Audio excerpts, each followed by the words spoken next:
Artisan కార్మికులకు conversion చేయాలి, artisan కార్మికులకు కన్వర్షన్ చేయాలి, ఆర్టిజన్ కార్మికులకు కన్వర్షన్ చేయాలి, ఆర్టిజన్ ఐక్యత వర్ధిల్లాలి, ఆర్టిజన్ కార్మికుల ఐక్యత వర్ధిల్లాలి.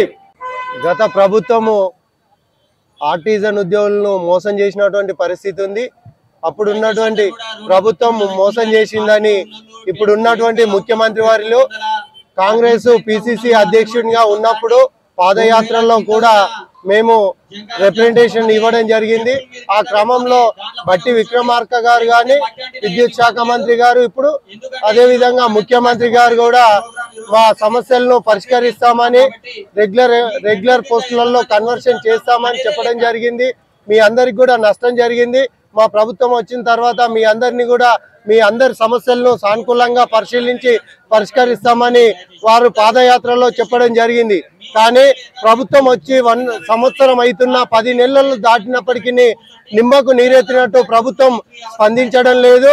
ముఖ్యమంత్రి దృష్టికి తీసుకుపోవడం జరిగింది.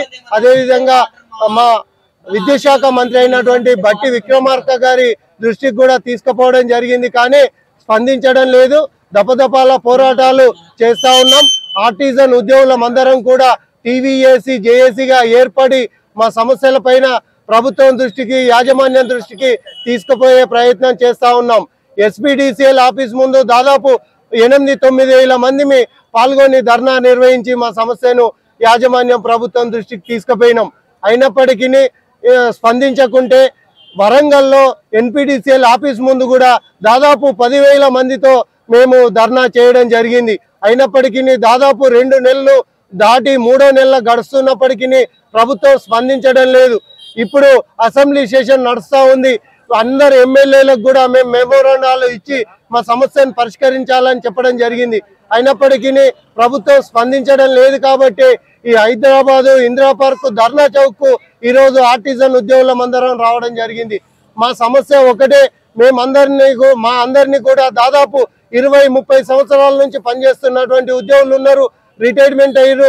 చాలా మంది పిట్టల్లాగా పోళ్ల మీదనే కాలి చనిపోతున్నటువంటి పరిస్థితి ఉంది. కానీ మాకు పూర్తి స్థాయి బెనిఫిట్స్ లేవు. రెగ్యులర్ ఎంప్లాయీస్ తో సమానంగా మాకు బెనిఫిట్స్ ఇస్తలేరు.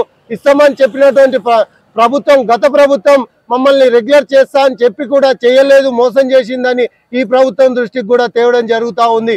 ఇప్పటికే మెడికల్ కావచ్చు, ఇతర సమస్యలలో మాకు వ్యత్యాసాలు చాలా ఉన్నాయి.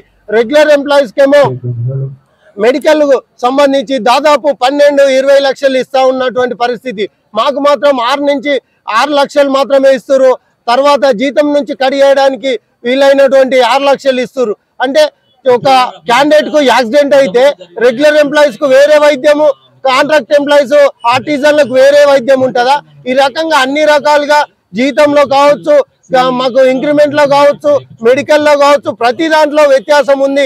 ఈ వ్యత్యాసాలు లేకుండా ఒకటే సంస్థ, విద్యుత్ సంస్థ ఒకటే రూల్ ఉండాలి. సర్వీస్ రూల్స్ వేరున్నాయి, మాకు వచ్చే బెనిఫిట్స్ వేరున్నాయి. కాబట్టి మా సమస్యలన్నిటికీ పరిష్కారం ఒకటే. మా ఆర్టిజన్ ఉద్యోగులందరినీ కూడా జేఎల్ఎంలుగా గుర్తించాలి, సబ్ ఇంజనీర్లుగా, సబ్ ఆర్డినేటర్లుగా గుర్తించాలని మా డిమాండ్. కన్వర్షన్ చేయాలి.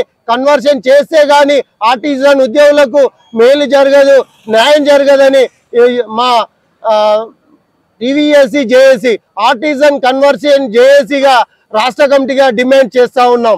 రాష్ట్ర ప్రభుత్వం ఇప్పటికైనా స్పందించాలి.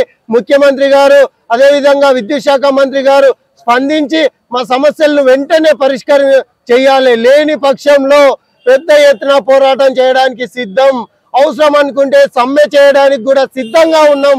అవసరం అనుకుంటే ఈ రాష్ట్రాన్ని అంధకారంలోకి కూడా తీసుకుపోవడానికి సిద్ధంగా ఉన్నాం. కానీ అంతవరకు తేకుండా మా సమస్యను పరిష్కారం చేయాలని ప్రభుత్వానికి విజ్ఞప్తి చేస్తా ఉన్నాం.